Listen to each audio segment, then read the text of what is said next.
Hello my bookish lovelies, Kira here, and today I am going to be discussing a book that I am really excited about that comes out today, September 10th. David Yoon is a debut author and called Frankly in Love is out today, and I'm really excited about this because this is a book that I've been heavily anticipating. It is a YA contemporary book about a guy named Frank Lee. Frank Lee is caught between having to live up to his parents' ideal expectations of being a Korean American. His parents are Korean and they're trying to get him to go with the ideals and find a nice Korean girl. He's kind of caught in between because he has to kind of live up to the ideals of his family while still trying to fit in with the American perspective on dating. But there's a complication that gets thrown in here too. He meets a girl named Britt Means, and Britt Means is white. His parents would never approve of this. So he decides to have a fake date relationship with another Korean American girl, Joy Song. Joy Song is in the same exact predicament as Frank Lee, and they both decide that this would be like the best situation for them is if they fake dated just to please their parents so that they could date whoever they wanted on the DL. Frank thinks this is the absolute perfect plan, this is the way to go. But this whole situation has Frank questioning himself, whether he knows anything about himself or love. The fact that this has a fake dating trope is one of the biggest selling points for me, but like this is going to be just a wonderful YA contemporary. I can see it now, like I am just so excited. And I really love the fact that Book of the Month is actually going to be having this on their website. If you guys want this book for $9.99, go to their website. It is linked in the description below. And honestly, you're not going to get this book cheaper anywhere else. It is a brand new release. It just came out today. And I'm not saying that I am enthusiastic about this just because I'm a Book of the Month YA affiliate. I'm saying this because this is actually awesome. And the fact that the Book of the Month YA has all of these options for us to get books cheaper is amazing. And you guys should definitely take advantage of this offer. The author of Frankly in Love is also the author of one of my favorite YA contemporaries, The Sun is Also a Star by Nicola Yoon. This is a wonderful YA contemporary. This entire book takes place in the span of a day. Natasha's family are getting ready to be deported back to Jamaica after an incident with her father. Things have just been very rough for her. She's trying to convince the immigration office, and she's very cynical, she's very scientific, and she has a very technical mind. On her way to the immigration office, she meets this guy named Daniel. Daniel is a poet. Daniel is actually also Korean American, and his parents really want him to find a nice Korean girl, and they've been pushing for him to do this. But he just wants to sit around write poetry. His parents also want him to become a doctor, but he just wants to sit around write poetry. He is much more artistic and romantic, and he meets up with Natasha.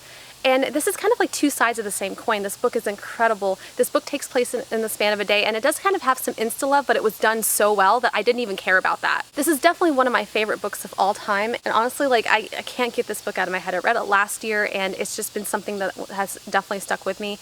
This book has like two sides of the same coin. You have the logical side that says you're not supposed to fall in love with the day, which is Natasha, and then you also have Daniel, who is the passionate, free-for-all love. Just, it's beautiful, and he's like the one that kind of just convinces you like that how realistic this love in a day can actually be. Frankly, it's like one of the best books like that I have read in a very long time, and it's one of my top YA contemporaries. The next book that I recommend is 1,000 Perfect Notes, When Passion Turns to Obsession. This is about a young boy named Beck. This is by C.G. Drews, and he is very passionate about composing, and his mother, the maestro, was an ex-composer herself. She played piano religiously. She was very devout until she ended up with a neurological disorder that ended up not making her unable to continue playing the piano. So she actually is now living vicariously through her son, Beck. Beck doesn't have really any friends. The fact that he is so driven by his mother, he spends 24/7 when he is not at school playing the piano just to please his mother, and it's never good enough.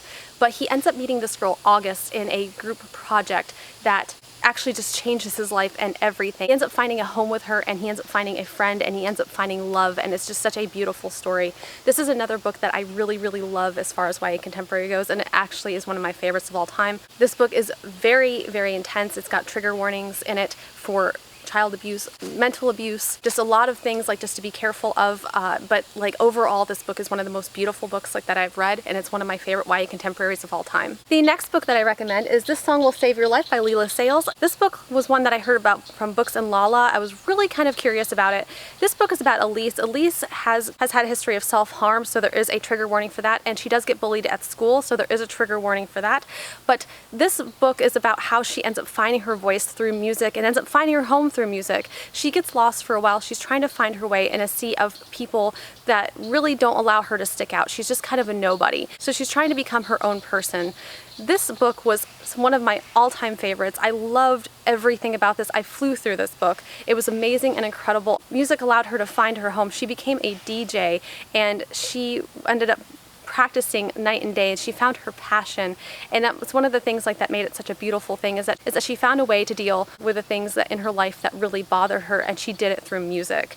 I love this book. She found friendship, and it's one of my favorite contemporaries of all time. The next book that really also deals with music as well is Ziggy Stardust and Me. I actually read this book very, very recently, and it was just so absolutely incredible and beautiful. This actually came out not too long ago. I believe it was last month that it came out, and this is a book about Jonathan. This is actually a historical romance LGBTQ plus book. One of the things that I absolutely loved about this book was the fact that this book gave a voice to how LGBTQ plus community had to deal with being gay in 1973, when being gay was considered a mental illness. This book was extremely intense, and there's a lot of trigger warnings for bullying, racism, homophobia. There were so many things that were heartbreaking, but in the greater scheme of it all, with him having to deal with the fact that he was being treated by psychiatrists for the fact that he was being gay, and overall you were considered that there was something wrong with you, even by society, if you were gay, homosexual, trans, or any of those things. This book is extremely heartbreaking, but I also found something very, very beautiful in it. Jonathan's favorite band is Ziggy Stardust. His escape and his dream and everything is through his music. His father is also extremely abusive and an alcoholic, and so he really has a lot to deal with as far as trying to fit in and be a part of things. He's also very quiet. He has a real hard time dealing with things, and he also gets bullied at school. But in the midst of all of this, he ends up meeting this Lakota boy named Webb. Webb is also gay, and he ends up falling in love with Jonathan.